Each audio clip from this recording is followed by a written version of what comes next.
Here we are. We're doing a thing. We might fail. I don't know what this thing is, but we will possibly, maybe 100% fail. You can watch us do it. Stay tuned. Let's go.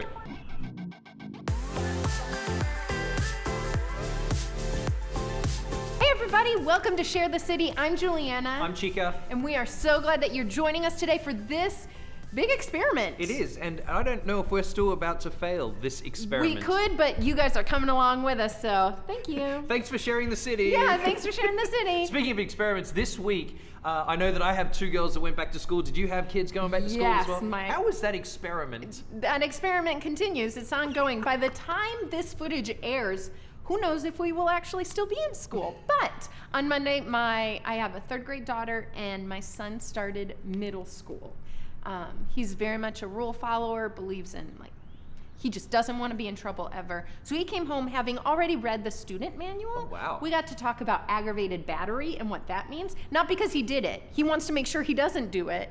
So how does he make sure he doesn't commit aggravated battery? How about the ladies? How are your girls? Welcome to Sunday. That's right. Less excited about them being in the middle school environment than I am more seeing them walk down the driveway in the afternoon, mum standing there, M-U-M, right, with a can of Lysol and a cup of Purell. Drink this, turn around. None of this corona in our No place. COVID in the house. You leave your COVID outside, then you can come in. It's a massive experiment It is right a now. massive And experiment. it's hysterical for me just watching all Well, of it. speaking of which, I'm gonna go get Kevin so you can ask him all about what we're doing here. Here he is, What's Mr. up, Gavin. Chica, hey, what's up? I don't know what to I do. don't know. Hurt me, don't hurt We used to me. hug, but we can't do that now. So Gavin, here we are, Share the City. Yes. Brand new couch in the middle of our stuff, our right? patio. What are we doing here? And I thought the lead pastor should probably set the vision, give us the Sure. context. Why are we outside right now for church? I appreciate you asking me to come. So here's the deal. This pandemic has been crazy for everybody. Everything is turned upside down. We're just going back to school, but we don't even know if it's going to last more than a week, right? I mean, everything is so different, which means church is different. And so we have been rethinking church for a long time. And in a way, it's scary and exciting. And so we decided to create some brand new things here at Woodstock City. We're going to do something kind of not new as well. We're going to begin streaming our services like a live broadcast at 9 and 11 on Sunday morning, so 9 a.m., 11 a.m. You can't come to it, right? Think Okay, that was my question. Yep. Think like the NBA bubble. You know, you're watching it live, but you're not in the bubble. This is our bubble. And we don't have cardboard cutouts right now. Although But I would like to be front row. What do I got to do to get the cardboard cutout? We'll talk about it. It's probably a generosity thing. I don't know. So, no, I'm just kidding. We would never do that. So we're going to begin broadcasting our services live. Okay. Beginning today and moving forward, 9 o'clock and 11 o'clock. You can watch the full Woodstock City service, almost like it used to be, the full live service at 9 and 11, which is cool because you'll be in your home and your friend down the street will be in his home and they'll be watching, but we'll be doing it together, which I think is important. Yeah, and I love that as a dad as well. I can get my kids up, we can rally around something together finally Absolutely. again. And versus really just have rhythm again. Yes. With I like church, that. which is important. So we're going to do that, and I'm excited. But we also wanted to create an on-demand experience, and that's what this is, Chica. Share the City is our Woodstock City on-demand church service experience. For you to experience, but for you to share, and we want to create something that's shareable, that you'll want to share with your friends, your neighbors, maybe even people who are skeptical of church or not sure about God. This is the perfect thing to share with them. And so that's kind of what this is about. And so 9 and 11 ongoing now for as long until we stop it. Experience it live, the full thing, music, all of the stuff we do here. That really is Woodstock City, but this will be different. This is kind of a digital first experience that we're excited to create. Yes, here we are, Share the City. What's coming up this week, Gavin? So this week, as you probably know, right, Andy has been leading us through this conversation on leading through crisis. Andy Stanley, he's the leader of our network of churches, and we all lead something, even if you're just leading yourself, which we're the hardest person to lead anyway. So how do you lead through crisis? And if we've ever had a crisis, this is certainly one that we're in. So we've been talking about that. We're going to conclude that conversation today. How do you lead in a crisis? In fact, we just called it leading through. So let's join Andy for that. Hi, everybody. Thank you so much for tuning in. If you are a part of one of our Atlanta area churches, there is so much going on, and we just don't want you to fall behind. So if you are not receiving email updates from me or from your local church, please, sometime today, go to your local church website, scroll down to where it says Stay Informed, and make sure we have your current email address. We're providing content and opportunities to keep us connected throughout the week, so please take a minute and sign up for our weekly email updates. And now, let's jump into today's message. Today we're wrapping up our 4-part series entitled Leading Through, and the subtitle is Three Essentials for Navigating Uncertainty. As you are painfully aware, and actually don't need to be reminded of, this season has been challenging for all of us. It's been brutal for some of us, financially, socially, relationally. So consequently, we're all picking up the pieces and we're moving forward the best we can. But many of us are actually not simply navigating ourselves through this difficult time. We're responsible for helping other folks move forward as well, right? Family members, employees, team members, students, perhaps your entire community.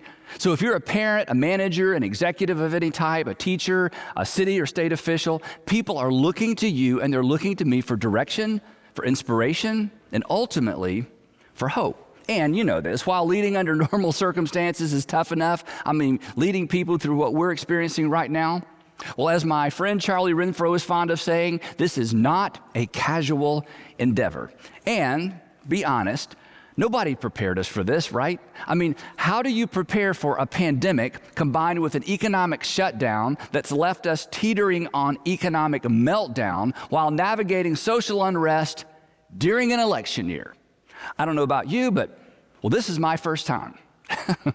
And I can't focus on simply getting me through this because I'm responsible for getting the me's around me through this as well. I'm responsible for leading my family through this, our 500 plus staff members through this, and I feel responsible to some extent for leading many of you through this as well. And perhaps you can relate.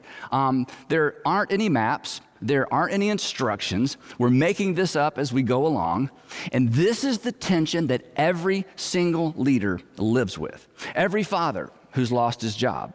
Every mother who finds herself parenting alone. Every small business owner trying to stay afloat. Every manager, and maybe this is you, who senses all eyes on him or her when she walks through the door or when she logs on to Zoom. We don't have all the answers. We don't always know what to do. And while much of this feels new, there's something that's actually not so new about it, and that's uncertainty. Because uncertainty is a permanent part of life, and to the point of our series, uncertainty is why the world needs leaders. And it's why the world needs leadership. It's why your family, it's why your company, it's why your city, it's why your state needs you. So we're discussing 3 essentials for leading through disruption and uncertainty. And while these facets of leadership are always important, in times like these, they are more important than ever. So if you haven't been with us, a quick review. The first of our 3 was moral authority. To lead through times of disruption and uncertainty, we have to maintain our moral authority. There must be alignment between what we say and what we do, what we expect of others and what we expect of ourselves. Moral authority is the credibility we earn by walking our talk. And moral authority creates credibility, and credibility creates influence. And come on, in times of uncertainty, influence is everything. The second non-negotiable we talked about last time is clarity. Clarity. You can be uncertain, but as a leader, you cannot afford to be unclear. In fact, our mandate as leaders and as parents is to be clear even when we're not certain. And here's why I say that. Clarity is actually perceived and experienced as leadership. In times of disruption, clarity is the next best thing to certainty. So mom, dad, manager, mayor, teacher, be clear even when you're not certain, which is pretty much most of the time, right? And that brings us to our third non-negotiable for leading through difficult times. You must display your humanity. You must display your humanity. You have to be human. We have to be vulnerable. We have to be transparent. We have to be real. Exercise our empathy muscle. The people who are looking to you need to experience your humanity. And here's why. When I'm convinced that you know how I feel, I will be far more open to your influence. When I'm convinced that you know how I feel, I'm going to be far more open to your influence. Even when, in fact, especially when you're asking me to follow you into the unknown.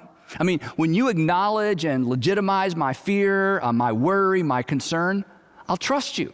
But if you ignore it, if you downplay it, if you brush it off, if you criticize me for it, if you seem to be unaware of how current reality is impacting me and impacting my family, I'm going to resist you. And I'll resist you because, well, you've convinced me that you don't understand me. And while that may not even actually be the case, I mean, you may be as worried as I am. You may be as uncertain as I am. But for me to follow you, you've got to convince me that you get me. Now, recently, I had the opportunity to interview author and consultant Patrick Lencioni on my leadership podcast. And I asked him, I said, Patrick, what are you telling leaders right now? He consults with business leaders and community leaders. And I said, hey, during all this stuff that's going on, what are you saying? And here's what he said. He said, I'm telling leaders to be human. I'm telling leaders to be human, to check in often. Come on, no one has ever left a company because the leader over-communicated or communicated too often. But to be clear, I'm talking about expressing your humanity within the context of your role as a leader. This isn't just empathy for empathy's sake. This isn't, I know you're worried, I'm worried too, so let's just all be worried together. That's a version of empathy, but that's not leadership. And it's not what your family and the folks who are depending on you need right now. Empathy within the context of leadership is for the purpose of building trust so that the people who depend on you will trust you enough to follow you.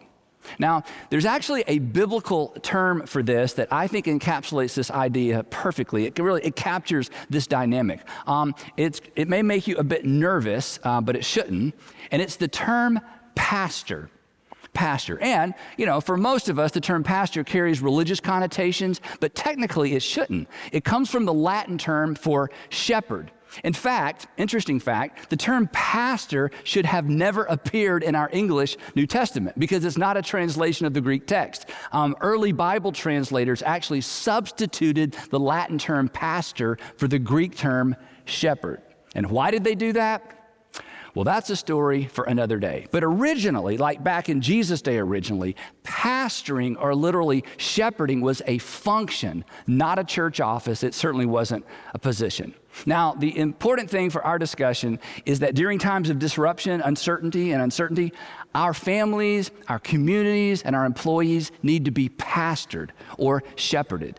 Not because they're sheep, because they're looking to you and they're looking to me they're looking to us for what sheep look to their shepherds for: protection, security, and reassurance. So, if you lead in any capacity, shepherding is part of your responsibility. And if you're thinking, well, Andy, that's easy for you to say because you're a professional shepherd, it's not as easy for me to say as you might imagine.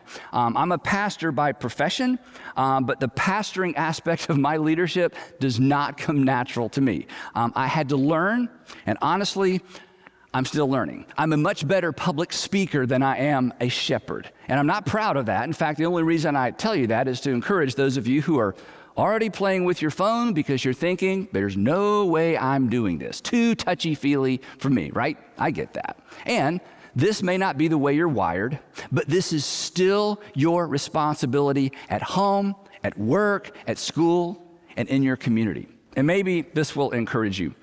Years ago, one of our board members was rushed to the hospital for emergency surgery. And when I found out, I drove over to the hospital to check on him. Back then, I still don't do much hospital visitation for two reasons. I'm terrible at it, and consequently, I'm uncomfortable with it, and I make people uncomfortable, which is the last thing you want to do when people are already uncomfortable, right? Anyway, so when I walked into Ray's hospital room, his eyes got big, and before he could stop himself, he blurted out, "Andy, what are you doing here?" And I said, "Ray, I just came to check on you." And he said, and I quote, "Oh, when I saw you, I thought it must be worse than they told me. I'm such a comforting presence." So, for some of you, what I'm about to suggest will not be natural, but that doesn't mean you don't care about people. You do. You just care differently. But, and this is so important, in times of disruption, in times of uncertainty, we have to disrupt our own patterns and resist, in some cases, our personalities and our temperaments. In times of uncertainty, we have to step into the role of pastor and shepherd because, along with clarity and moral authority, that's what people need. It's not necessarily what they need most. But, and this is so important, it's not necessarily what they need most, but it is what they need first. So don't hide behind what's comfortable. Don't barricade yourself behind busyness or a role or a title. Great leaders do what needs to be done. And in times of disruption, people need shepherding. They need pastoring. They need reassuring. So whether it's comfortable or not, it's time to turn it up in the mix. And here's the thing. In fact, I'll make you a promise. If you do this, even if you do it poorly, even if you do it awkwardly, the people you're responsible for will be so grateful. They will appreciate the fact that you are stepping outside of your comfort zone for their sake, that you're putting them first. And according to Jesus, that's what great leaders do. That's what he did. He put other people first. After a particularly stressful season of literally hands-on ministry, Jesus and his 12 apostles decided to get out of town for a break. In fact, Peter, by way of Mark, tells us what took place. Here's what Peter told Mark. He said, so they, talking about the 12 apostles and Jesus, so they went away by themselves in a boat to a solitary place. So they decided we just need to get away from the crowd and take a break because they've been so busy. The story continues, but many who saw them leaving on the boat recognized them, there's Jesus, and they ran on foot around the edge of the lake from all the towns, and they got to where Jesus was going ahead of Jesus. And then something interesting happens. When Jesus and his apostles landed and saw the large crowd, he got back on the boat and went to an even more solitary place. No, that's not what he did. And when Jesus saw the large crowd, this is so powerful. Even though he was worn out, even though he was tired, he had compassion on them because they were like sheep without a shepherd. And so he began teaching them many things. This is so powerful. He leaned in and he moved in their direction. In fact, you know the rest of the story. He spent so much time with them that everybody missed dinner. And so then he did what good shepherds do. He fed them, all 5,000 plus of the crowd. Later on, John, the Apostle John, would record Jesus' description of his role as a shepherd. And this is so instructive and this is so inspiring for all of us. In fact, for those of us who are responsible for members of our family or a company or a community, here is the posture. Here's the posture we are to take as leaders who are stepping into the role of shepherd. Here's what Jesus says. Speaking of the role of shepherd, he says, he calls his own sheep by name and leads them out. This is what the good shepherd does. He calls his own sheep by name and leads them out. When he has brought out all his own, he goes on ahead of them.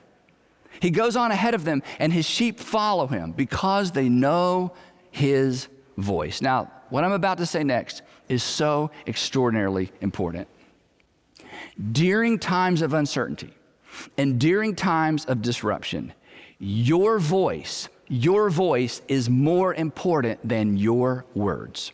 During times of uncertainty and disruption, when it comes to the people looking to you for hope and reassurance, your voice is more important than your words. Your voice is an expression of your humanity. People need to hear your voice. It's not enough for them to read your words. Email and text, those are for normal times. But during times of disruption and uncertainty, find ways for people to hear your voice. When you're tempted to text, call. I mean, they probably won't answer anyway, right? Nobody answers anymore. But leave a voicemail. Let people hear your voice because your voice conveys your humanity, your empathy, your genuine interest. And call somebody even if you can't call everybody. This is symbolic leadership. It goes back to what you've heard me say before. Always look for an opportunity to do for one what you wish you could do for everyone. Your team or your staff may be too large for you to call everyone, but call someone and check in, especially those who are having a particularly difficult time in this season. And please ignore that little voice in your head. Ignore that little voice in your head that says, well, since I can't do it for everyone, I shouldn't do it for anyone. That's nonsense. Don't try to be fair. Be engaged, especially now. And again, This doesn't come naturally for me, not because I don't care, but because I forget how important this is. When I first heard that my friend Stuart Hall had been rushed to the hospital with complications from COVID, I came home that afternoon and I told Sandra, and I was telling her all about the things that were going on. And Sandra asked me, she said, well, have you called Kelly, his wife Kelly? Have you called Kelly? I said, no, I'll text her later. And she smiled. She reached over literally, took my phone, slid it across the counter, and she looked at me and she said, I think we should call her now. And she was right. And so I called. And I didn't know what to say. I mean, at times there's nothing to say. It's why we don't call, isn't it? But that's a mistake. Call somebody even if you can't call everybody. Again, this is our responsibility as leaders. But if you're a Jesus follower, it goes beyond that. If you're a Jesus follower, this goes beyond just good leadership etiquette. Jesus said this. He said, this is so powerful. He said, I am the good shepherd. I am the good shepherd. And when we read something like that, especially if you're a Jesus follower, you feel like it just puts him in a category of one, but that's not his point. He said, I am the good shepherd, which means if we are Jesus followers, and if Jesus was willing to step into the role as shepherd, think about that. If Jesus was willing to step into that role as his followers, we have no choice but to follow. But what he says next may cause your heart to skip a beat. He says this, I am the good shepherd, and oh, by the way, the good shepherd lays down his life for the sheep. To which we think, I'm not sure I want to be that good, right? Fortunately, this is not literal for most of us, but there is certainly application, and here's why I say that. The good shepherd puts the sheep first, and the sheep know it, and the good shepherd steps out of his or her comfort zone to make sure the sheep feel comforted. So, don't just be father, be dad. Don't just be mother, be mom. Don't just be boss, manager, supervisor, be human. Or to use Jesus' words, don't be like a hired hand. Don't be like someone who's there because they have to be. They're there because they're paid to be, because they're supposed to be. The hired hand isn't in it for the sheep. The hired hand is in it. Well, actually, Jesus says it best. Here's what he said. He said, the hired hand is not the shepherd and does not own the sheep. So what happens? When he sees the wolf coming, he abandons the sheep and he runs away. Why? Jesus tells us. The man runs away because he's a hired hand and he cares nothing for the sheep. He's not in it for the sake of the sheep. So he doesn't stick around when things are uncomfortable. During times of uncertainty and disruption, when the wolves are howling, your presence, your willingness to stick around, your willingness to keep showing up is more important than ever. Your presence is more important than your presentation. Your presence is more important than your preparation. Where I struggle with this as a leader and sometimes even as a father is I feel like there's no reason to show up until I have something new to say, right? Until I have something helpful to say, insightful to say, until I have something specific to offer, until I have answers and solutions. That's a mistake. In times of uncertainty, our presence is everything. And this is difficult for some of us because we're solution people, right? We're progress oriented. So why pull people together if we don't have solutions and answers? Because in times of disruption, there is something more important, namely our presence. Now, this next little illustration may be a bit close to home, so I just want to warn you ahead of time. But have you ever sat in a waiting room waiting for information from a doctor or a surgeon? Let me ask you this. If you've ever been in that situation, can they show up or check in too often? Can they show up or check in too frequently? I mean, can they be too present?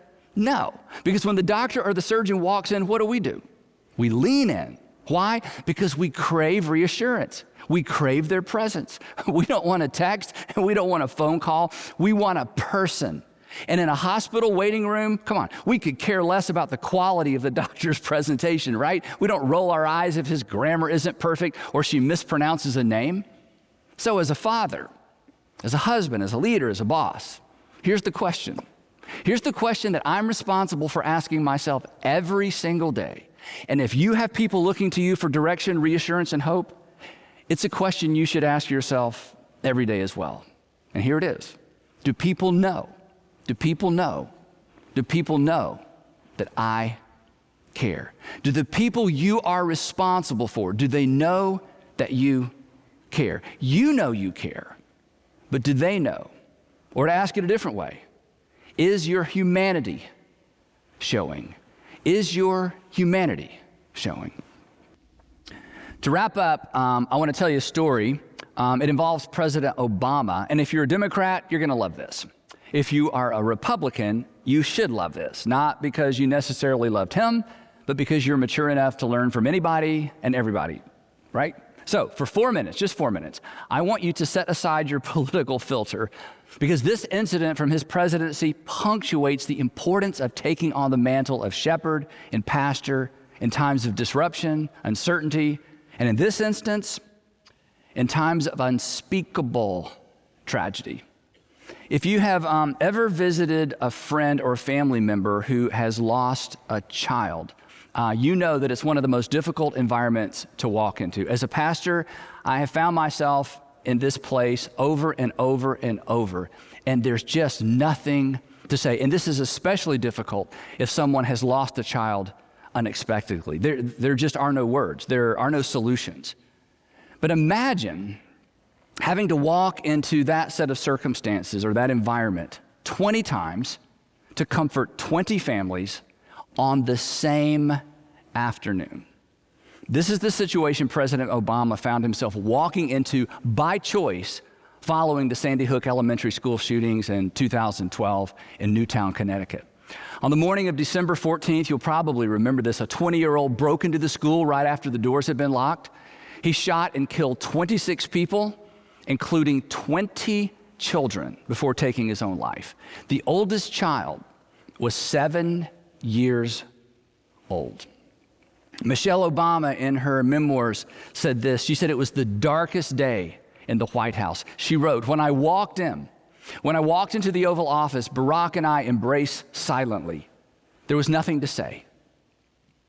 No words. As a fact guy, that's how she describes him. As a fact guy, she said that President Obama demanded to be fully briefed. He wanted all the details. Joshua Dubois, who was the spiritual advisor to the president, in his book, The President's Devotional, describes a Saturday afternoon that the president called him and said he wanted to meet with each of the families of the victims, and he wanted Joshua to go with him. Joshua describes what happened when they arrived. This is from his book. He said, we prepared 7 or 8 classrooms for the families of the slain children and teachers, 2 or 3 families to a classroom.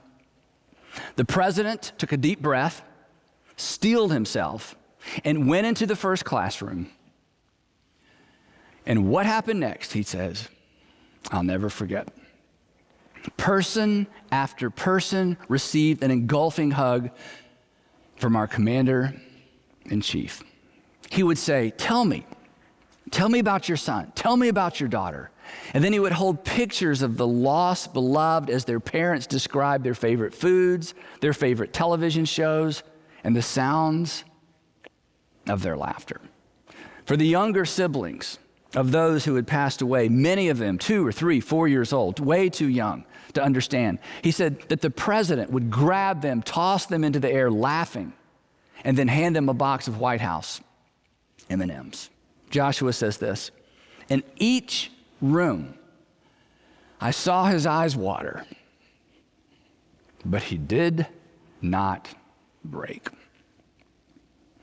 And then the entire scene would repeat itself for hours, over and over again, through well over 100 relatives of the fallen, each one equally broken, each one equally wrecked by the loss. Joshua says that he and the president flew home in silence, and that President Obama never spoke of these sacred moments in public. In fact, this is probably the first time you've heard about this. Now, here's why I tell you that story. It takes away our excuses. Because that day, President Obama was the pastor-in-chief, the shepherd-in-chief, not because he claimed that title. It's not a title. Because he acted, because he led in that capacity. He showed his humanity. He took off the mantle of authority and he set it aside because that's what the moment called for. Think about it. He could have gotten away with a handwritten note. He could have gotten away with just a call. He could have met with all the families at one time, expressed his condolences, and then flown home. But he didn't. He waited in because that's what the moment called for. The point being this: there's a time for us non-huggers to hug, for us order givers to listen, for the fact people to stop and just feel, for us progress people to pause and just be in the moment, for fathers to be dad, and for mothers to be mom. In times of disruption and uncertainty, words are important, but words are not enough. Lead with your humanity, your presence, your compassion, your empathy. Assure the people who are looking to you that you care. Make sure your humanity is showing. Now, before we go, I want to give you 3 questions to keep this conversation going. The first question is this. This is a big one. Who needs to see more of your humanity in this season? Who needs to see more of your humanity in this season? And chances are someone has nudged you in this direction and you resisted. Who needs to see more of your humanity in this season? Number 2, are you ever tempted to use fairness as an excuse not to engage? Are you ever tempted to hide behind, well, since I can't do it for everyone, I shouldn't do it for anyone? And where do you think this way of thinking originated? I'll give you my theory. I think this originated in the elementary school cafeteria. You remember on Fridays, oftentimes there was a special dessert on Fridays, at least in the school I went to. We usually got a brownie on Fridays. And so, of course, when we sat down to eat, the first thing we ate was the brownie, right? And we kind of piddled with the rest of our food. And then on occasion, I would get up and I would walk back over to the cafeteria line when there weren't any other kids around. And I would get the lunch lady's attention and I would say to her, "Could I have another brownie, please?" And what would she say to me? You can guess. She would say, "Well, if I give you one, I have to give everyone one." To which I would say, "No, you don't. Just give me one. This is between me and you, right?" I think this is where this whole idea originated. So don't try to be fair, be engaged. And the third question is this: have you ever been pastored or shepherded by someone through a difficult season? I bet the answer to this is yes. What did they do or what did they say that made all the difference? Because remembering this incident from your life may set you up and prepare you to do the same for someone else in this difficult season. As we wrap up the series, here's what I want you to remember. If someone or some someones are looking to you for reassurance and hope, I know you want to get this right. In fact, I'm confident you can. So maintain your moral authority. That results in influence. Be clear even when you aren't certain. That will instill confidence. And demonstrate that you care. That builds trust. And now, more than ever, the world needs leaders. Now more than ever, the world needs leadership. And now more than ever, your family and your community need you to lead them through.